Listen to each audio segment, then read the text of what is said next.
ప్రముఖ పుణ్యక్షేత్రం ధర్మస్థలిలో ఇప్పుడు తవ్వకాలు కొనసాగుతూ ఉన్నాయి. ఎవరైతే వ్యక్తి 1994 నుంచి 2014 వరకు వందలాది శవాలను పాతిపెట్టాను అని చెప్పాడు. వందలాది మంది మహిళలను మానభంగాలు చేసి ఉన్న ఆనవాళ్లతో వచ్చిన శవాలను పాతిపెట్టాను, అనుమానాస్పదంగా ఉన్న వ్యక్తుల మృతదేహాలను పాతిపెట్టాను అని చెప్పాడు. ఆ వ్యక్తిని తీసుకుని వెళ్ళి పోలీసులు అక్కడ తవ్వకాలు జరుపుతున్నారు. ఎప్పుడైతే ఆ వ్యక్తి ధర్మస్థలంలో ఇలాంటి ఘోరాలు జరిగాయి ఆ ప్రదేశంలో అని చెప్పిన వెంటనే మొత్తం సమాజం అంతా ఉలికిపడింది, దేశం ఉలికిపడింది. కర్ణాటక ప్రభుత్వం సిట్ కూడా వేసింది. సిట్ ఆధ్వర్యంలో అక్కడికి బృందాలు వెళ్ళి తవ్వకాలు జరుపుతున్నారు. ఇప్పుడు ఆ తవ్వకాల్లో కొన్ని దొరికాయి. ఏం దొరికాయో తెలుసా? ఒక ఎర్రటి జాకెట్ దొరికింది, ఒక పాన్ కార్డు దొరికింది, ఒక ఏటీఎం కార్డు దొరికింది. అయితే ఆ పాన్ కార్డు లక్ష్మి అనే పేరు ఉన్న ఒక పాన్ కార్డు దొరికింది. అలాగే ఒక పురుషునికి సంబంధించిన ఏటీఎం కార్డు కూడా దొరికింది, బ్యాంక్ కార్డు కూడా దొరికింది, ఒక బ్యాగ్ కూడా అక్కడ దొరికింది. ఇవన్నీ కూడా కేవలం 2.5 అడుగులు తవ్వేసరికి ఈ ఆనవాళ్లు బయటపడ్డాయి. నిన్నంతా కూడా తవ్విన అధికారులకు ఏమీ దొరకలేదు అని చెప్పారు. కానీ దొరికాయా లేదా అనేది రహస్యంగానే ఉంచారు. ఈ రోజు కూడా అక్కడ తవ్వకాలు ఇంకా కొనసాగుతూ ఉన్నాయి. సుమారు 8 అడుగుల లోతు తవ్వుతూ ఉన్నారు. 15 అడుగుల లోతు తవ్వుతూ ఉన్నారు. 8 అడుగుల వెడల్పుతో తవ్వకాలు జరుపుతూ ఉన్నారు. ఈ రోజు జరిపిన అదిగో చూడండి ఒకసారి బిగ్ టీవీ స్క్రీన్ పైన ఆ నల్లటి వ్యక్తిని తీసుకుని వెళ్తున్నారు, చూసారా? ఆ వ్యక్తే ఇప్పుడు సాక్ష్యం. అక్కడ వందలాది మందిని చంపి తీసుకొచ్చిన శవాలను పాతి పెట్టాను అని చెప్పిన వ్యక్తి అతనే. ఆ నది నేత్రావతి నది. ఆ నేత్రావతి నది ఒడ్డున ధర్మస్థలి పుణ్యక్షేత్ర పరిసర ప్రదేశాలలో ఆ చెట్ల పొదల్లో ఎంతో వందలాది మందిని చంపి పాతి పెట్టేశారు. దానికి నేనే సజీవ సాక్ష్యం. అనుమానాస్పదంగా ఉన్నవి అవి బట్టలు లేని మహిళల మృతదేహాలను నేనే అక్కడ పాతి పెట్టాను అని చెప్తున్నాడు. అదిగో చూడండి ఒకసారి ఆ వ్యక్తి ముఖం మాత్రం కనిపించడం లేదు. ఆ వ్యక్తి కోర్టుకొచ్చి విషయాలు చెప్పిన రోజు కూడా తనంతట తాను ఆ నల్లటి ముసుగేసుకొని తీసుకొచ్చాడు. అదిగో ఆ కారు చూడండి, ఆ కారులో నుంచి ఆ వ్యక్తి దిగుతూ ఉంటాడు. ఆ వ్యక్తిని తీసుకుని వెళ్ళారు. ఎక్కడ నువ్వు ఈ శవాల్ని పాతిపెట్టావు, ఈ దేహాలను పాతిపెట్టావు అని అడిగారు. అదిగో దిగుతున్నాడు, చూసారా? ఆ వ్యక్తినే తీసుకొని ఆ అటవీ ప్రాంతంలోకి తీసుకుని వెళ్తున్నారు. ఆ అటవీ ప్రాంతంలోనే ఈ వ్యక్తి చేతుల మీదుగా ఎంతో మంది మహిళలు, వాళ్ళు అఘాయిత్యాలకు గురైనటువంటి మహిళలు, అఘాయిత్యాలకు గురైనటువంటి పురుషుల దేహాలను పాతిపెట్టానని చెబుతున్నాడు. ఆ సమయంలో వాళ్ళ ఒంటి మీద ఏ మాత్రం బట్టలు లేని దేహాలను తీసుకొచ్చి తనకు అప్పగించారు అని. ఈ విషయాన్ని ఆ సమయంలోనే చెబుదామని అనుకున్నాను, కానీ చెబితే ప్రాణాలు తీసేస్తామన్నారు కాబట్టి చెప్పలేదు అని చెప్తున్నాడు. ఈ రోజు అక్కడ తవ్వకాలు జరుగుతున్నాయి. మొత్తం 15 ప్రదేశాలు అక్కడ ఉన్నాయి. మొత్తం 15 ప్రదేశాలను గుర్తించారు. ఎక్కడెక్కడ ఆ వ్యక్తి మృతదేహాన్ని పాతిపెట్టాడో అవి 15 ప్రదేశాలు. ఇప్పుడు అందులో కొన్ని ప్రాంతాల్లో తవ్వకాలు జరుగుతూ ఉన్నాయి. 15 అడుగుల లోతు, 8.5 అడుగుల వెడల్పులో తవ్వుతున్నారు. 2.5 అడుగులు తవ్వేసరికి ఒక ఎర్రటి జాకెట్ బయటపడింది, ఒక బ్యాగ్ బయటపడింది. అది మహిళకు సంబంధించిన బ్యాగ్ అనే అనుమానిస్తూ ఉన్నారు. అంతేకాదు పాన్ కార్డులో ఆ మహిళ పేరు లక్ష్మి అని రాసి ఉంది. ఆ తర్వాత ఇంకొక ఏటీఎం, పురుషునికి చెందిన ఒక ఏటీఎం కార్డు బయటపడింది. అయితే ఈ వ్యక్తి చెబుతున్నటువంటి వివరాల ప్రకారం ఎవరైతే విజిల్ బ్లోయర్ ఉన్నాడో నేనే పాతి పెట్టాను అని చెప్తున్నాడు 2014 వరకు అని. మరి 2025 అంటే ఆ వ్యక్తి మానేసిన తర్వాత కూడా ఈ ఘటన ఇలా పాతి పెట్టేటటువంటి ప్రక్రియ యథేచ్ఛగా జరిగింది. అందుకే ఒక ఎర్రటి జాకెట్ బయటపడింది. అంటే ఇటీవలి కాలంలోనే ఆ వ్యక్తి ఇలా కంప్లైంట్ చేయడానికి కొన్ని రోజుల ముందే జరిగి ఉండాలి. అందుకే నిజానికి మామూలుగా అయితే జాకెట్ ఆ మట్టిలో కలిసిపోతుంది, కానీ ఒక ఎర్రటి జాకెట్ 2.5 అడుగుల లోతులోనే దొరికింది. అంటే ఇటీవలి కాలంలో కూడా అక్కడ కొంతమందిని పాతిపెట్టారు, సంథింగ్ యాక్టివిటీ జరిగింది అనటానికి అది మనం నిదర్శనంగా చెప్పుకోవాలి. అంతేకాదు ఒక బ్యాగ్ కూడా బయటపడింది. అంటే రీసెంట్ టైంలోనే అక్కడ ఈ పాతిపెట్టే యాక్టివిటీ కూడా జరిగింది అని. ఆ చిట్టడుగులో ఇప్పుడు ఏం బయటపడబోతున్నాయి? అడుగు తవ్వే కొద్దీ, ఒక్కొక్క మీటర్ కిందకి వెళ్లే కొద్దీ, ఒక్కొక్క అడుగు కిందకి తవ్వే కొద్దీ ఎన్ని శవాల ఆచూకీలు బయట పడబోతున్నాయి అన్నదే ఇప్పుడు అందరినీ ఉత్కంఠకు గురి చేస్తుంది. బృందాలు అక్కడికి వచ్చి అడుగు ఆ తవ్వకాలు ప్రారంభించాయి. ఇప్పుడు ఇంకొక విషయం ఏంటి అంటే సిట్ చీఫ్ గా ఉన్నటువంటి ప్రణబ్ మహాంతిని కేంద్ర సర్వీసుల్లోకి తీసుకుంటున్నట్టుగా తెలుస్తోంది. మరి ఈ సమయంలోనే సిట్ చీఫ్ గా ఉన్న ప్రణబ్ మహాంతిని కేంద్ర సర్వీసుల్లోకి తీసేసుకోవటానికి కారణం ఏంటి? దీని వెనుక ఇది సహజంగా జరిగినటువంటి ప్రక్రియ లేదా ఉద్దేశపూర్వకంగా ఇన్వెస్టిగేషన్ టీం నుంచి అతన్ని తప్పించే ప్రయత్నం ఏమైనా జరుగుతోందనే అనుమానాలు కూడా బలపడుతూ ఉన్నాయి. దానికి కారణాలే ప్రభుత్వ అధికారులు ఏ కారణాన్ని చెబుతారో చూడాలి. కానీ ఇప్పుడు ఆ చెట్ల పొదల్లో ఆ నల్లటి దుస్తులు ధరించిన వ్యక్తి ఏ ప్రదేశంలో చూపించాడో ఆ ప్రదేశంలో తవ్వకాలు జరుగుతూ ఉన్నాయి. ఇప్పటికే కొంతమేర తవ్వకాలు జరిపితే కొన్ని వస్తువులు బయటపడ్డాయి. అక్కడి నుంచి ఒక్కొక్క అడుగు తవ్వే కొద్దీ ఏ ఎముకలు బయటపడతాయో, ఏ దేహాలకు సంబంధించినటువంటి ఆనవాళ్లు బయటపడతాయో అనే ఉత్కంఠ కనిపిస్తుంది. ఎంతమంది దేహాలకు సంబంధించిన ఆనవాళ్లు బయటపడతాయో అనే ఒక ఉత్కంఠ కనిపిస్తుంది. నిజానికి ఇప్పటికే కొన్ని వార్తలు కూడా వచ్చాయి. అది ధర్మస్థలి శివుడు ఉన్నటువంటి ప్రదేశం కాబట్టి అలాంటి ప్రదేశంలో పుణ్యక్షేత్రాలు, శివాలయాల దగ్గర శ్మశానాలు కూడా ఉంటాయి. అక్కడికి వచ్చి చనిపోవాలనుకునే వాళ్ళు కొంతమంది ఉంటారు. చనిపోయిన వారిని అక్కడ తీసుకొచ్చి పాతి పెట్టే ప్రక్రియ కూడా జరుగుతుంటుంది. కాశీ లాంటి పుణ్యక్షేత్రంలో కావచ్చు, అలాగే ప్రముఖ శైవ క్షేత్రాల దగ్గర ఇలా ఉంటుంది. కానీ ఇది ఉద్దేశపూర్వకంగా అంటే బతికున్న మనుషులను చంపి పాతిపెట్టినటువంటి ప్రక్రియకు సంబంధించిందా? లేదు కొంతమంది అంటూ ఉన్నట్టుగా చనిపోయిన వారిని పుణ్యక్షేత్రాల దగ్గర పాతి పెడుతుంటుంటారు కాబట్టి శైవ క్షేత్రాల దగ్గర అలా జరిగినటువంటి ప్రక్రియ అసలు ఏం జరిగింది? ఆ వ్యక్తి చెప్పిన ఒళ్ళు గగురు పొడిచే విషయాలను అతను చెప్పాడు.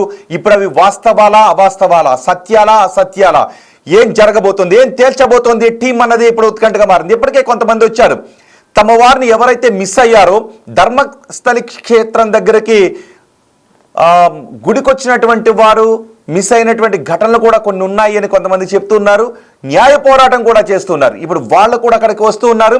మరి ఇక్కడ ఎవరి ఆనవాళ్ళు దొరకబోతున్నాయి? ఆ దొరికిన ఆనవాళ్ళు ఎవరి డిఎన్ఏతో పోల్చి చూసే అవకాశం ఉంటుంది? ఆ డిఎన్ఏ దొరికే అవకాశం ఉంటుందా ఆ ఎముకల్లో అనే ప్రశ్నలు కూడా తలెత్తుతున్నాయి. కానీ అది నిజానికి అది శ్మశానం కాదు, అడవి, నేత్రావతి నది పరివాహక ప్రాంతం, ధర్మస్థలి ప్రముఖ పుణ్యక్షేత్రం. ఇప్పుడు ఆ తవ్వకాల్లో ఆ వ్యక్తి చెప్పినటువంటి విషయాల తాలూకు వాస్తవాలు బయటపడబోతూ ఉన్నాయా? ఆ వ్యక్తి చెప్పినవి నిజమేనానే ప్రశ్నలు తలెత్తుతున్నాయి. మొత్తానికి తవ్వకాలు అయితే మాత్రం వేగంగా కొనసాగుతున్నాయి. చూడండి, ఒకసారి వర్షం పడుతూ ఉంది. వర్షం పడుతూ ఉన్నప్పటికీ కూడా అక్కడ తవ్వకాలు కొనసాగిస్తూ ఉన్నారు. అదిగో ఆ వ్యక్తులు, ఆ టీం అంతా కూడా అక్కడికి వెళ్ళి తవ్వే ప్రక్రియను కొనసాగిస్తున్నారు. మా ప్రతినిధి శివ ఉన్నారు పూర్తి సమాచారం అందించడానికి. శివ, ఇప్పటికే 2.5 అడుగులు తవ్వేసరికి ఒక జాకెట్ బయటపడిందని చెప్తున్నారు. ఏటీఎం కార్డ్, ఒక పాన్ కార్డ్, ఒక మహిళకు సంబంధించిన బ్యాగ్ బయటపడింది అని చెప్తున్నారు. ఇప్పటివరకు తవ్వకాలు ఎంతవరకు వచ్చాయి? అంటే ఆ జాకెట్ బయటపడింది అంటేనే రీసెంట్ టైంలో కూడా అక్కడ ఇలాంటి యాక్టివిటీ జరిగి ఉండాలి. ఈ వ్యక్తి 2015 వరకునే పనిచేశాడు. ఇప్పుడు అతను బయటకు వచ్చి విషయాలు చెప్తున్నాడు. కానీ అక్కడ జాకెట్ కూడా ఉంది అంటే 10 ఏళ్ల నుంచి భూమిలో జాకెట్ ఉండే అవకాశం ఉండదు. అంటే రీసెంట్ టైమ్స్లో కూడా వేరొకరి చేత పోసే లాంటి యాక్టివిటీ ఏమన్నా చేయించారు అనుకోవడానికి అవకాశం ఉందా? ఏం జరుగుతుంది అక్కడ? సంచలన విషయాలు అయితే వెలుగులోకి వస్తున్నాయి. సైట్ నెంబర్ 1లో తవ్వకాలలో కీలక ఆధారాలు బయటపడ్డట్టు తెలుస్తుంది. 2.5 అడుగుల లోతులు తవ్వగానే ఎర్ర jacket, PAN card, ATM card బయటపడినట్లుగా చెప్తున్నారు. జాకెట్ మొత్తం చిరిగిపోయి ఉన్నట్టుగా గుర్తించారు. అక్కడే మహిళా బ్యాగ్ ను కూడా సిట్ బృందం గుర్తించింది. పాన్ కార్డ్ పై లక్ష్మి అనే పేరు, ఏటీఎం కార్డు పై పురుషుడి పేరు ఉన్న నేపథ్యంలో ఇంతకీ అక్కడ ఉన్నది మహిళ మృతదేహమా లేక పురుషుడి మృతదేహమా అనే అనుమానం అయితే కలుగుతోంది. మృతదేహం కోసం సైట్ నెంబర్ 1లో మరో 10 అడుగులు తవ్వాలని కూడా నిర్ణయించుకున్నారు. ఈ సిట్టు బృందంతో పాటు ఈ తవ్వకాల కార్యక్రమంలో మొత్తం 20 మంది సిబ్బంది పాల్గొనే తవ్వకాల కార్యక్రమం చేపడుతున్నారు. నిన్న సైట్ నెంబర్ 1లో సిట్ ఆధ్వర్యంలో తవ్వకాలు జరిగాయి. ఆలస్యంగా ఈ విషయాలని కూడా వెలుగులోకి వచ్చిన నేపథ్యంలో తొలి తవ్వకాలు మొదలుపెట్టిన తర్వాత తొలి ఆధారం అనేది ఇదే గుర్తించినట్లుగా కూడా తెలుస్తోంది. అంటే మొత్తం తవ్వకాలు కొనసాగిన తర్వాత అనేక ప్రాంతాల్లో తవ్వకాలు చేశారు. కానీ ఇప్పటి వరకు ఎటువంటి ఆధారాలు దొరకలేదు. కానీ ఇప్పుడు ఆధారాలు దొరికిన నేపథ్యంలో అక్కడ పురుషుడి పేరు మీద ఉన్న ఏటీఎం కార్డు ఒకటి దొరికింది. మరోవైపు మహిళ పేరు మీద ఉన్న పాన్ కార్డు లభించిన నేపథ్యంలో అక్కడ మృతి చెందిన లభించిన మృతదేహం ఎవరిది అనే కోణంలో కూడా దర్యాప్తు అయితే కొనసాగిస్తూ ఉన్నారు. మొత్తంగా చూసుకుంటే ఈ సైట్ నెంబర్ 1లో ఏదైతే పారిశుద్ధ్య కార్మికుడు తానే ఈ మొత్తం మృతదేహాలను కూడా ఖననం చేశారని చెప్తున్నారో మహిళలు, అలాగే ఇటు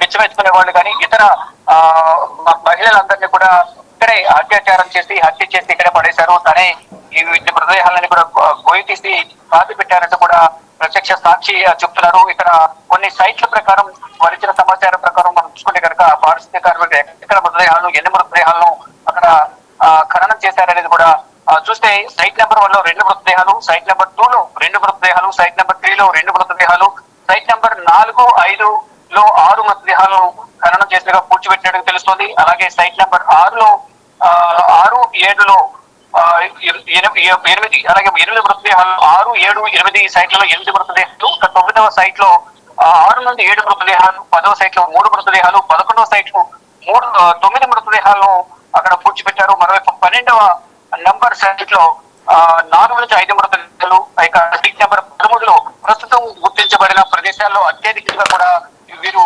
మృతదేహాలు గుర్తించే అవకాశం ఉన్నట్లు. అంటే శివ, ఇప్పుడు ఈ ఎర్ర jacket ATM card, pan card దొరికింది సైట్ నెంబర్ 1 అని అంటున్నారు కదా, అక్కడ ఎన్ని మృతదేహాలను తన పూడ్చిపెట్టానని చెప్తున్నాడు? తను చెప్తున్న దాని ప్రకారం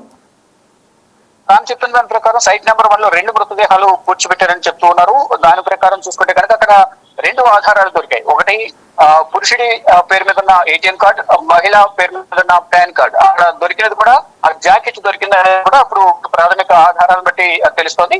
ఈ నేపథ్యంలో అక్కడ 2 మృతదేహాలు ఉన్నాయా, లేకపోతే అక్కడ వారు గుర్తించిన ఒక మృతదేహమా, గుర్తించిన మృతదేహం మగ ఆడ అనేది కూడా, అంటే పురుషుడిగా లేకపోతే స్త్రీగా మృతదేహం అనేది కూడా తెలియాల్సింది. అక్కడ ఏమైనా ఇంకేమైనా ఆధారాలు కనుక పురి లేదా ఇటు అష్టపంజరం లాంటిది ఏమైనా దొరికితే కనుక DNA టెస్ట్ ద్వారా అది ఎవరిది మృతదేహం అనేది కూడా గుర్తించే అవకాశం అయితే కనిపిస్తుంది. ఇటు కర్ణాటక ప్రభుత్వం కూడా ఈ దర్యాప్తును సీరియస్ గా తీసుకుని సిట్టు బృందానికి అప్పగించిన నేపథ్యంలో సిట్టు బృందం ఒకవైపు వర్షం పడుతున్నప్పటికీ కూడా ప్రయోగాలు కొనసాగిస్తుంది.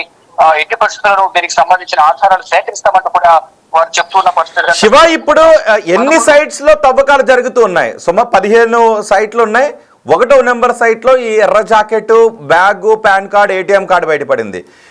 ఎన్ని సైట్లు ఏకకాలంలో తవ్వకాలు జరుగుతున్నాయి?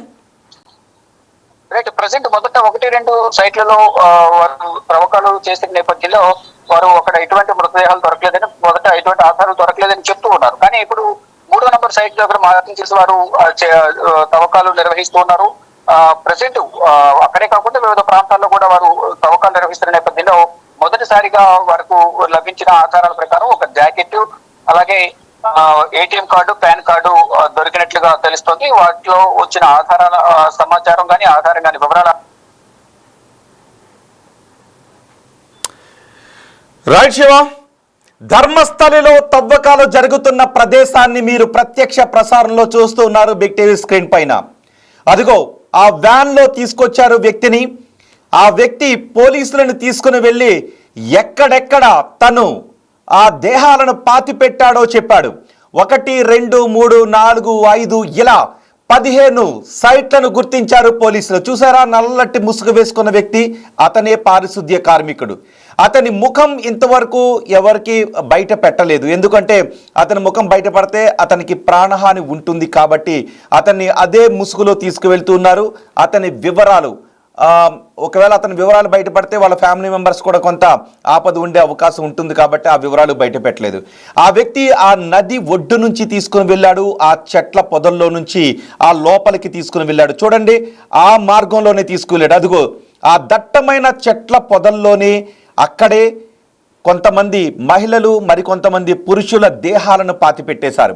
మరి ఆ పురుషులను ఎందుకు వాళ్ళందరినీ కూడా చంపినటువంటి వాళ్ళు సాధారణంగా చనిపోయినటువంటి దేహాలు కాదు అవి అని అతను చెబుతూ ఉన్నాడు. అంటే అతను చెబుతున్న వివరాల ప్రకారం వారందరూ కూడా చంపబడ్డారు అని చెబుతున్నారు. మరి ఆ చంపబడ్డ పురుషులు ఎవరు? ఆ పురుషులను చంపాల్సిన అవసరం ఎందుకు వచ్చింది? ఆ చంపబడ్డ మహిళలు ఎవరు? ఈ వివరాలన్నీ ఇప్పుడు బయటకు రావాల్సిన అవసరం ఉంది. ఈ చంపటానికి కారకులు ఎవరు? వాళ్ళందరినీ చంపింది ఎవరు? ఇప్పటికే ఈ మరణాలకు సంబంధించి, ఆలయానికి సంబంధించి ఆలయానికి సంబంధించి అపవిత్రతను చేకూర్చడానికి, అప్రతిష్టను తీసుకుని రావడానికి కొంతమంది చెబుతున్నవి అని ఆలయానికి సంబంధించిన వారు కొంతమంది అంటూ ఉన్నారు. కానీ ఆ వ్యక్తి చెబుతున్న దాంట్లో మాత్రం వాస్తవాలు ఉన్నాయి అని చెబుతూ ఉన్నారు. మరి ఒకవేళ ఇది నిజమే అయితే అసలు దోషులు ఎవరు? వాళ్ళు ఎందుకు వాళ్ళందరినీ చంపి ఈ వ్యక్తిని పాతి పెట్టమని తీసుకొచ్చి ఇచ్చారు? వాళ్ళందరిపైన అఘాయిత్యాలు చేసి ఆ మహిళను చంపేసి వాళ్లతో పాటు ఉన్న పురుషులను కూడా ప్రతిఘటించినందుకు చంపేసి తీసుకొచ్చి అక్కడ పాతి పెట్టారా, లేదా దీని వెనుక ఇంకేదైనా ఉందా? ఏ వాస్తవాలు ఇప్పుడు ఆ తవ్వకాల్లో బయట పడబోతున్నాయి? ఆ చెట్ల సాక్షిగా పాతి పెట్టిన దేహాలు ఎవరివి? ఎటువంటి చిత్రహింసలు చేసి ఎటువంటి అఘాయిత్యాలకు వాళ్ళని గురి చేసి ఆ చెట్ల పొదల్లో అక్కడ పాతి పెట్టారు? సిట్ తేల్చబోతుందా? ఏం జరగబోతుంది? తవ్వే కొద్దీ ఎన్ని మృతదేహాలు ఇప్పుడు బయటకు రాబోతూ ఉన్నాయి? బహుశా అవి చిత్రహింసలకు గురి కాబడి అఘాయిత్యాలకు గురి కాబడి చంపిన దేహాలే అయితే ఆ చనిపోయేటప్పుడు వాళ్ళు ఎంత చిత్రవద అనుభవించి ఉండుంటారో, వాళ్ళు ఎన్ని శాపాలు ఆ చంపిన వాళ్ళకి పెట్టుండుంటారో, ఇప్పుడు వాళ్ళ పాపాలన్నీ బయటకు వచ్చే అవకాశం ఉంటుందా? ఇది నిజంగా చిత్రహింసలు పెట్టి చంపిన తర్వాత అక్కడ పాతి పెట్టిన మరణాలేనా? ఇప్పుడు బయటపడింది ఒక జాకెట్, ఒక ఏటీఎం కార్డ్, ఒక పాన్ కార్డ్, ఒక బ్యాగ్. ఆ వ్యక్తి చెబుతున్న వివరాల ప్రకారం 1994 నుంచి 2014 వరకు యథేచ్ఛగా ఈ కార్యక్రమం జరిగింది, ఈ ఘటనలు జరిగాయని చెబుతున్నారు. అంటే సుమారు 10 సంవత్సరాలు అయిపోయింది ఇప్పటికే. కానీ ఎర్రటి జాకెట్ ఇప్పుడు బయటపడింది అంటే జాకెట్ ఆనవాళ్ళు సుమారు 10 సంవత్సరాల పాటు ఒక జాకెట్ భూమిలో ఉండే అవకాశం ఉండదు. కానీ ఇప్పుడు 2.5 అడుగులు తవ్విన తర్వాత ఒక జాకెట్ బయట పడింది అంటే కొన్ని రోజుల క్రితం వరకు కూడా అక్కడ ఏదో జరిగిందన్నమాట. ఆ వ్యక్తి తన ఉద్యోగాన్ని మానేసిన తర్వాత మరొకరిని ఎవరినో పెట్టి బహుశా ఇలాంటి ఘటనలకు ఇంకా పాల్పడుతూనే ఉన్నారా? ఈ అనుమానాలు కూడా వ్యక్తమవుతున్నాయి. ఎందుకంటే 2.5 అడుగుల లోతులోనే ఒక జాకెట్ బయటపడింది అని అక్కడ టీంలో వెళ్ళిన ఒక లాయర్ విశ్వసనీయంగా చెప్పినటువంటి సమాచారం ఆధారంగా తెలుస్తూ ఉంది. అంటే జాకెట్ బయటపడింది అంటే బహుశా కొన్ని రోజుల క్రితం అలాంటి యాక్టివిటీ ఏదో జరిగి ఉండాలి. సో అక్కడ ఇంకా తవ్వే కొద్దీ ఏదైనా దేహం బయటకు రాబోతుందా? మరణాలకు సంబంధించిన ఆనవాళ్ళు ఇప్పుడు ఆ తవ్వకాల్లో బయటకు రాబోతున్నాయా? చూడండి ఒకసారి. ఆ నేత్రావతి నది పరిసర ప్రాంతాల్లో వర్షం పడుతుంది. వర్షం పడుతూ ఉన్నప్పటికీ కూడా వాళ్ళు ఆ తవ్వకాలను కొనసాగిస్తూ ఉన్నారు. నిన్న జరిపిన తవ్వకాలు ఏవి బయటపడలేదు. మరి ఆ పుణ్యక్షేత్రంలో ఏం జరిగింది? ఆ పుణ్యక్షేత్ర పరిసరాల్లో జరిగిన మారణకాండ జరిగింది అని చెబుతున్నారు, అఘాయిత్యాలు జరిగినవని చెబుతున్నారు కొంతమంది. అంటే పుణ్యక్షేత్ర పరిసర ప్రాంతాలు, అది దేవాలయానికి సంబంధం ఉందా, లేదంటే దేవాలయ కమిటీకి సంబంధం ఉందా లేదా అనేది తేలాల్సినటువంటి విషయం. కానీ ఆ ధర్మస్థలిలో, ఆ భూభాగంలో, ఆ నది ఒడ్డున, ఆ అటవీ ప్రాంతంలో కొన్ని దేహాలను చిత్రహింసలు చేసి చంపిన దేహాలను, అఘాయిత్యాలు చేసి చంపిన మహిళల దేహాలను నేనే పాతి పెట్టాను అని చెప్పిన ఆ వ్యక్తి మాటల్లో వాస్తవం ఏంటో సిట్ తేల్చబోతుందా? కర్ణాటక ప్రభుత్వం తేల్చబోతుందా? తవ్వే కొద్దీ అక్కడ ఇంకా ఏం బయటపడబోతున్నాయి అన్నదే చాలా ఉత్కంఠ కలిగిస్తున్నటువంటి అంశం. మీరేమనుకుంటూ ఉన్నారు? ఇప్పటికీ ఆ వ్యక్తి చెప్పిన దానిపై కొన్ని మిశ్రమ వ్యాఖ్యలు వినిపిస్తూ ఉన్నాయి. ఆ ధర్మస్థలిని పేరు చెడగొట్టడానికి, అప్రతిష్ట తీసుకుని రావడానికి కొంతమంది చేస్తున్నటువంటి కుట్రాని కొంతమంది అంటూ ఉంటే, లేదు ఆ అఘాయిత్యాలు జరిగాయి, ధర్మస్థలికి వెళ్ళి మిస్ అయిపోయిన వాళ్ళ కుటుంబ సభ్యులు వాళ్ళ కోసం ఇంకా పోరాటం చేస్తూనే ఉన్నారు అని చెప్తూ ఉన్నారు. వాళ్ళు కూడా అక్కడికి వచ్చి నిజమే ఆ ప్రదేశానికి వచ్చి మిస్ అయిపోయిన మా వాళ్ళు ఉన్నారు, ఇంతవరకు వాళ్ళ ఆచూకీ తెలియలేదు అని. ఇప్పుడు దొరికే ఆ ఎముకలలో ఎవరి కోసమైతే వెతుకుతున్నారో వాళ్ళ కుటుంబ సభ్యులతో డిఎన్ఏతో పోలే ఆనవాళ్ళు ఏమన్నా దొరకబోతూ ఉన్నాయా? ఏం జరగబోతోంది అన్నదే ఇప్పుడు పెద్ద క్వశ్చన్గా మారింది, పెద్ద అనుమానాస్పదంగా మారింది, చాలా ఉత్కంఠగా కూడా మారింది. ఇప్పుడు ఒక్కొక్క అడుగు లోతుకి వెళ్ళే కొద్ది 15 అడుగుల లోతుకి తవ్వబోతున్నారు. ఇప్పుడు 2.5 అడుగుల లోతులోనే ఇవి దొరికాయి అంటే 15 అడుగుల లోతులో ఇంకా చాలా మృతదేహాలకు సంబంధించిన ఆనవాళ్ళు దొరకబోతున్నాయా? మీరేమనుకుంటూ ఉన్నారు? ఇది ధర్మస్థలి ప్రతిష్టను చెడగొట్టడానికి చేసినటువంటి ఏదైనా ప్రయత్నం అనిపిస్తుందా? లేదు ఆ నల్లటి ముసుగులో కనిపిస్తున్న వ్యక్తి చెబుతున్న మాటల్లో వాస్తవాలు ఉన్నాయని మీరు అనుకుంటూ ఉన్నారా? అక్కడ అఘాయిత్యాలు జరిగాయి, అరాచకాలు జరిగాయి, ఎంతో మందిని చిత్రహింసలకు గురి చేసి అక్కడ చంపేశారు అన్న దాన్ని మీరు నమ్ముతూ ఉన్నారా? ప్రభుత్వం ఇవన్నీ కూడా, కర్ణాటక ప్రభుత్వం వీటన్నిటిని బయట పెడుతుంది అని మీరు అనుకుంటూ ఉన్నారా? మీ అభిప్రాయాన్ని కమెంట్ బాక్స్లో తెలియచేయండి. చూద్దాం. మరి ఈరోజు 2వ రోజు అక్కడ తవ్వకాలు కొనసాగుతున్నాయి. ఆ చిట్టడివి ప్రదేశంలో ఆ చెట్టు కొమ్మల సాక్షిగా బయటపడే వాస్తవాలు ఏంటో చూడాలి అని మొత్తం దేశం, ప్రపంచం కూడా ఎదురు చూస్తుంది. చూద్దాం ఏం జరుగుతుందో. అండ్ మీ అభిప్రాయాన్ని కమెంట్ బాక్స్లో తెలియచేయండి. చాలామంది అంటూ ఉన్నారు, కొంతమంది కమెంట్స్ కూడా చేశారు, దీన్ని నమ్ముతున్నామని కొంతమంది కమెంట్ చేస్తూ ఉంటే, లేదు దీని వెనుక కుట్ర ఉంది అని మరి కొంతమంది కూడా కమెంట్ చేస్తున్నారు. అంతేకాదు, మేము ఒక పోల్ కూడా నిర్వహిస్తున్నాం. ఇక్కడ జాకెట్లు దొరికాయి అంటే ఇక్కడ మహిళల మృతదేహాలు ఉన్నట్టేనా? నిజానికి అక్కడ ఏమేమి దొరికాయన్న దాని గురించి కూడా చెప్పారు. జాకెట్ దొరికింది, ఒక మహిళకు సంబంధించిన పాన్ కార్డు దొరికింది, లక్ష్మి అనే మహిళకు సంబంధించిన పాన్ కార్డు. ఆ పాన్ కార్డు పై ఉన్న పేరు లక్ష్మి. అండ్ ఒక బ్యాగ్ కూడా దొరికింది అక్కడ. ఒక్కొక్క సైట్లోనూ ఎన్నెన్ని మృతదేహాలను అక్కడ పాతిపెట్టాను. 1వ నెంబర్ సైట్లో ఎంతమందిని పాతిపెట్టాను, 2వ నెంబర్ సైట్లో ఎంతమందిని పాతిపెట్టాను, 15వ నెంబర్ సైట్లో ఎంతమందిని పాతిపెట్టాను అనేది అతను చెప్పాడు.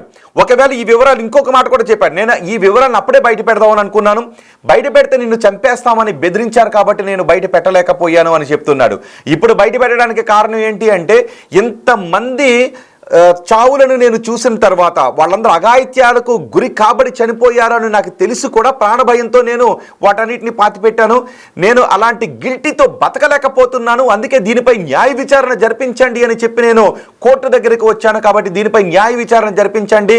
నేను అన్సౌండ్ పర్సన్ని కాదు, నేను పూర్తిగా ఆరోగ్యంగా ఉన్నటువంటి మనిషినే, నేను చెబుతున్నటువంటి వాస్తవాలు, నాకు ఎటువంటి మానసిక సమస్యలు కూడా లేవు అని ఆ వ్యక్తి చెబుతున్నాడు. సో ఆ వ్యక్తికి వైద్య పరీక్షలు చేసిన తర్వాతే ఆ వ్యక్తి మానసికంగా పర్ఫెక్ట్ అని నిరూపితం అయిన తర్వాతే, ఆ వ్యక్తి చెబుతున్న దాంట్లో ఎక్కడో వాస్తవాలు ఉన్నాయి అని అనిపించిన తర్వాతే అక్కడ తీసుకెళ్లి తవ్వకాలు జరుపుతున్నారు. దీని కర్ణాటక రాజకీయాన్ని ఈ అంశం కుదిపేస్తూ ఉంది. మొత్తం మిగిలిన దేశవ్యాప్తంగా ఉన్నటువంటి ప్రజలందరూ కూడా ఎదురు చూస్తూ ఉన్నారు. ధర్మస్థలిలో ఇప్పుడు బయటపడబోయేది ఏంటి? ఆ నల్లటి ముసుగులో వెళుతున్నటువంటి వ్యక్తి చెప్పిన మాటల్లో వాస్తవాలు ఉన్నాయా, ఏం జరగబోతోందని ఎదురు చూస్తున్నారు. సో మీరేమనుకుంటున్నారు? మీ అభిప్రాయాన్ని కమెంట్ బాక్స్లో తెలియచేయండి. ఈ తవ్వకాలు అయితే మాత్రం అన్ని సైట్లోనూ తవ్వకాలు కొనసాగుతాయి. కొన్ని నది లోపలికి ఉన్నాయి, కొన్ని నది గర్భంలోకి ఉన్నటువంటి ఏరియాలు ఉన్నాయి. ఎందుకంటే అతను తవ్వి తీసి కప్పెట్టిన దాంట్లో నదీ గర్భంలో, నీరు పారుతున్నటువంటి నదీ గర్భంలో కూడా ఉన్నాయి. అప్పుడు నీళ్లు తక్కువగా ఉండటంతో అక్కడ పాతి పెట్టాడు. ఆ తర్వాత ఇప్పుడు నీళ్లు రావడంతో అవన్నీ కొట్టుకు వెళ్ళే అవకాశం ఉంటుంది. నది తీర ప్రాంతంలో గట్టు పైన ఉన్నటువంటి ప్రాంతాలు కూడా కొన్ని ఉన్నాయి. సో ఇప్పుడు వాటన్నిటినీ కూడా తవ్వుతున్నారు. ఈ తవ్వకాలు పూర్తయ్యే నాటికి, ఇవి ఐడెంటిఫై చేసిన 15 సైట్లను తవ్వే నాటికి ఎటువంటి వాస్తవాలు బయటకు వస్తాయో చూద్దాం.